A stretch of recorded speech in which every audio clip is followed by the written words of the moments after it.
ಈಗ ಸುಮಾರು ಒಂದು 10 ಕಂಪ್ಲೇಂಟ್ ನಿಮ್ಮ ಮೇಲೆ ಬಂದಿರೋದು. ಫೋನ್ ಮಾಡಿದ್ರೆ ಫೋನ್ ತೆಗಿಯಲ್ಲ, ನೀವು ಹೋಗಲ್ಲ, ನೀವು ಬ್ಯಾಂಕಲ್ಲಿ ಇದ್ದೀನಿ ಅಂತೀರಾ, ಹಾಸ್ಪಿಟ್ಲಿಗೆ ನೀವು ಕರೆಕ್ಟಾಗಿ ನೀವು 12 ಗಂಟೆ ಮೇಲೆ ಬರ್ತೀರಾ, ಅದು ಗೊತ್ತಿದೆ ನನಗೆ. ಏನ್ರಿ ಸ್ಕೀಮ್ ನೀವು ಮಾಡ್ತಾ ಇರೋದು? ಸ್ಕೀಮ್ ಕೊಟ್ಟಿದ್ರ ನೀವು? ಸರ್ 2015-16 ಕೆಲಸ ಮಾಡಿದ್ದೀವಿ.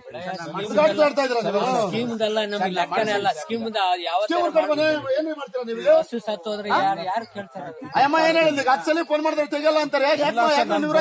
ಸರ್ ಮಾಡೇ ಇಲ್ಲ ಸರ್, ಅವರು ಆ ನಂಬರ್ ಕೊಟ್ಟಿಲ್ಲ, ಇನ್ಫಾರ್ಮೇಶನ್ ಗೊತ್ತು. ಒಂದ್ ಕೆಲಸ ಮಾಡಿ ಸರ್, ಏನು ಡೈರಿಗಳಲ್ಲಿ ನಿಮ್ ನಂಬರ್ಗಳು ಹಾಕ್ಬಿಡಿ. ಡಾಕ್ಟರ್ ನಂಬರ್ ಅಲ್ಲಿ ಕಂಪಲ್ಸರಿ ಹಾಕ್ಬೇಕು. ಪ್ರತಿಯೊಬ್ರು ಫೋನ್ ಎತ್ತಬೇಕು. ನೀವೇನಾದ್ರೂ ಫೋನ್ ಎತ್ತಿಲ್ಲ ಅಂದ್ರೆ ನಾನು ನಿಜವಾಗ್ಲೂ ಚೆನ್ನಾಗಿರಲ್ಲ. ಎಲ್ಲರೂ ಯಾರೇ ಆಗ್ಲಿ, ಅರ್ಥ ಆಯ್ತಾ? ಇಡೀ ತಾಲೂಕು ಅದು ಅಧ್ವಾನ ಕೂತಿದೆ, ಎಲ್ಲ ರೈತರೆಲ್ಲ ಅಧ್ವಾನ ಕೂತವ್ರೆ. ಅವ್ರು ಏನಾಗ್ಬೇಕು ಹೇಳಿ? ಆ ಬಡವರೆಲ್ಲ ಇವರೆಲ್ಲ ಏನ್ ಹೇಳ್ತಾರೆ ಗೊತ್ತಾ? ಸುಮಾರು ಒಂದು ಲಕ್ಷಾಂತರ ರೂಪಾಯಿ ದುಡ್ಡು ಹೋಗಿದೆ ಅಂತ. ಎಲ್ಲ ಬೇರೆಯವ್ರನ್ನ ಕರ್ಸೋದು 1000 ರೂಪಾಯಿ, 2000 ರೂಪಾಯಿ, 3000 ರೂಪಾಯಿ ಒಂದ್ ತಿಂಗಳು ಸಂಪಾದನೆ ಮಾಡಿದ್ರೆ, ಆ ಡೈರಿಲಿ ಹಾಲು ಹಾಕಿದ್ರೆ ಒಂದ್ ತಿಂಗಳು 2-3 ಸಾವಿರ ಸಂಪಾದನೆ ಮಾಡಕ್ಕಾಗಲ್ಲ. ಅಂತದ್ರಲ್ಲ ಹಸುಗಳು ಕಾಯಿಲೆ ಬಂದ್ರೆ ಯಾರು ಕೊಡೋರು? ತುಂಬಾ ಕಷ್ಟ ಇದೆ. ಈಗ ಬೇರೆ ನೋಡಿ, ಬರಗಾಲ ಬೇರೆ. ಮಾತಲ್ಲಿ ಹೇಳಿದ್ರೆ ಆಗಲ್ಲಮ್ಮ. ನೀವು ಕೆಲಸ ಮಾಡ್ಬೇಕು, ನೀವು ಚೆಕ್ ಮಾಡ್ಬೇಕು.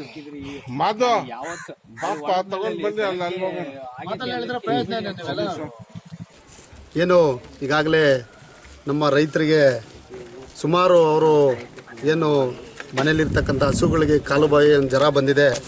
ನನ್ನ ಗಮನಕ್ಕೆ ಇವತ್ತು ಬೆಳಗ್ಗೆ ಒಂದು ಬಂತು. ಅನೇಕ ಒಂದು ನಮ್ಮ ಮನೆ ಮೀಟಿಂಗಲ್ಲೂ ಕೂಡ ಚರ್ಚೆ ಆಯಿತು, ಹೆಸರುಘಟ್ಟ ಕಡೆ ಬಂದಿದೆ ಅಂತ.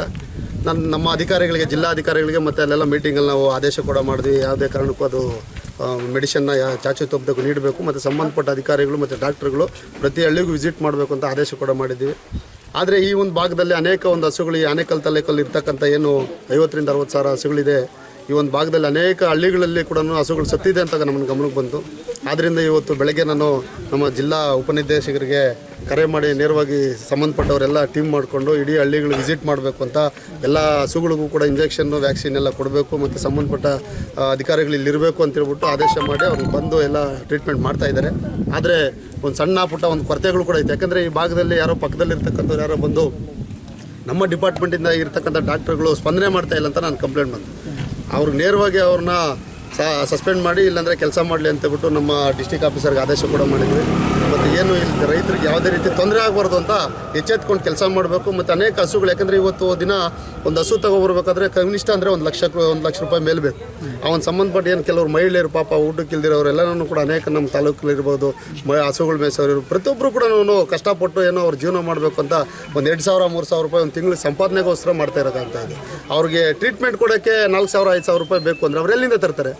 ಮತ್ತು ಏನು ನನಗೆ ಅಧಿಕಾರಿಗಳಿಗೆ ಒಂದು ಗರಂ ಆದಾಗ ಅವ್ರು ನನಗೊಂದು ವಿಚಾರ ಮುಟ್ಟಿದ್ರು, ಸರ್ ಟೆಂಡರ್ ಆಗಿದೆ, ಮೆಡಿಸಿನ್ ಬಂದು ವ್ಯಾಕ್ಸಿನ್ ಬಂದಿಲ್ಲ ಅಂತ, ಟೆಂಡರ್ ತಗೊಂಡೇ ಇಲ್ಲ ಯಾರು ಅಂತ.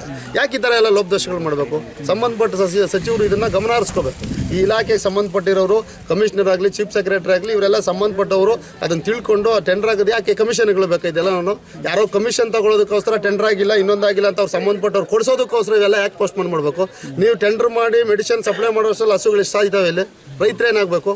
ಅದಕ್ಕೋಸ್ಕರ ನಾನು ಈ ಸಂದರ್ಭದಲ್ಲಿ ಮಾನ್ಯ ಸಚಿವರಿಗೂ ಹೇಳ್ತಾ ಇದ್ದೀನಿ, ಸಂಬಂಧಪಟ್ಟ, ಯಾಕಂದರೆ ರೈತರಿಗೆ ಕಷ್ಟ. ಯಾಕಂದರೆ ರೈತರು ಅವ್ರದೇ ಆದಂಥ ಒಂದು ಸಂಪಾದನೆ ಅದನ್ನು ಮಾಡಿಕೊಂಡು ಅವ್ರ ಜೀವನ ಮಾಡ್ಕೊಳ್ಳೋಂಥ ಒಂದು ವ್ಯವಸ್ಥೆಗೆ ನಮ್ಮ ಗೋವುಗಳನ್ನು ಸಾಕಿ ಅವರು ಅದರಿಂದ ಹಾಲನ್ನು ಕುಡಿಯುವಂಥ ಒಂದು ವ್ಯವಸ್ಥೆ ನಮ್ಮ ಡೈರಿಯಿಂದ ಕೂಡ ಬಂದು ಎಲ್ಲ ವಿಸಿಟ್ ಮಾಡ್ಕೊಂಡು ಹೋದರೂ ಕೂಡ ಅನೇಕ ಒಂದು ಹರಡ್ಕೊಂಡಿದೆ.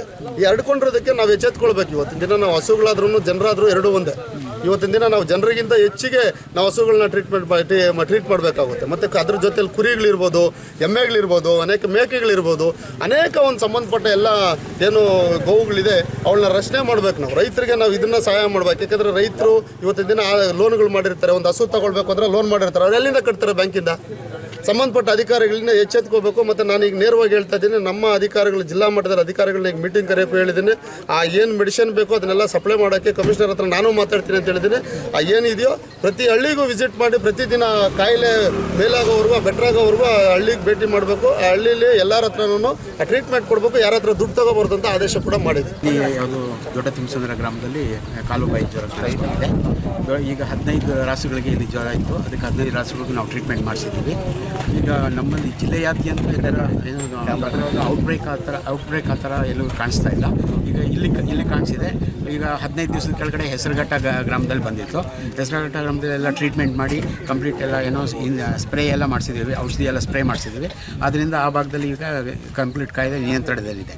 ಇಲ್ಲಿ ಕಾಯಿಲೆ ಈಗ ಕಾಣಿಸ್ಕೊಂಡಿದೆ. ಇದೇನಾಗಿದೆ ಅಂದರೆ ಈ ಕಾಯಿಲೆ ಪಕ್ಕದ ತಮಿಳುನಾಡು ರಾಜ್ಯದಲ್ಲಿ ವ್ಯಾಪಕವಾಗಿ ಹರಡಿದೆ. ಈಗ ಅಲ್ಲಿಂದ ಬರೋ ರಾಸುಗಳಿಗೆ ಈ ಥರ ಆಗ್ತಾಯಿದೆ. ಇದಕ್ಕೆ ತಡೆಗಟ್ಟೋದಕ್ಕೆ ಹತ್ತಿ ಬೆಲೆಯಲ್ಲಿ ನಾವು ಒಂದು ಚೆಕ್ ಪೋಸ್ಟ್ ಮಾಡಿದ್ದೀವಿ. ಸೊ ಅದರಿಂದ ಪ್ರಾಣಿಗಳ ಮೂವ್ಮೆಂಟ್ನ ನಾವು ಇದು ಮಾಡ್ಕೊಂಡು ಕಂಟ್ರೋಲ್ ಮಾಡ್ಕೋತಾ ಇದ್ದೀವಿ. ಜೊತೆಯಲ್ಲಿ ಈಗ ಈ ಹಳ್ಳಿಯಲ್ಲಿ ಈಗ ಇದು ಸಮಸ್ಯೆ ಯಾಕೆ ಬಂದಿದೆ ಅಂತಂದರೆ ಯಾರೋ ಒಬ್ಬರು ಪ್ರೈವೇಟಾಗಿ ತಮಿಳುನಾಡಿಂದ ಬಂದು ಇಲ್ಲಿ ಟ್ರೀಟ್ಮೆಂಟ್ ಮಾಡ್ತಾ ಇದ್ದಾರೆ. ನಮ್ಮಲ್ಲಿ ರೈತರಿಗೆ ಏನಾಗುತ್ತೆ ಅಂದರೆ ಮನೆ ಬಾಗಿಲು ಬಂದ ತಕ್ಷಣ ಅಲ್ಲಿ ತೋರಿಸ್ಬಿಡ್ತಾರೆ. ಈಗ ರೈತರು ಆ್ಯಕ್ಚುಲಿ ನಮ್ಗೆ ಸಜಾಪುರಕ್ಕೆ ಹೋಗಿ ನಮ್ಮ ಡಿಪಾರ್ಟ್ಮೆಂಟ್ ಗಮನಕ್ಕೆ ಈಗ ಬಂದಿದೆ.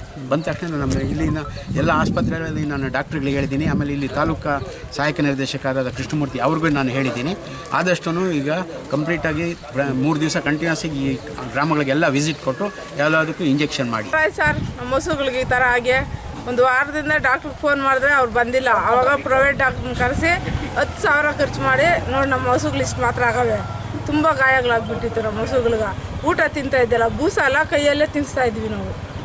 ಹಂಗಾಗಿ ಜಾಸ್ತಿ ತೊಂದರೆ ಆಗಿಬಿಡ್ತು ನಮ್ಮ ಹಸುಗಳು. ನಾವು ಅದನ್ನೇ ನಂಬ್ಕೊಂಡು ಜೀವನ ಮಾಡ್ತಾ ಇದ್ದೀರಿ.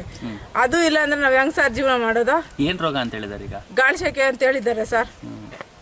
ತುಂಬ ತೊಂದರೆ ಆಗ್ಬಿಟ್ಟು ಸರ್. ನಮ್ಗೊಂದು ವಾರದಿಂದ 10,000 ಖರ್ಚು ಮಾಡಿದ್ದೀವಿ ಸರ್ ನಾವು. ಆದ್ರೂ ಹಸುಗಳು ಸರಿ ಹೋಗಿಲ್ಲ.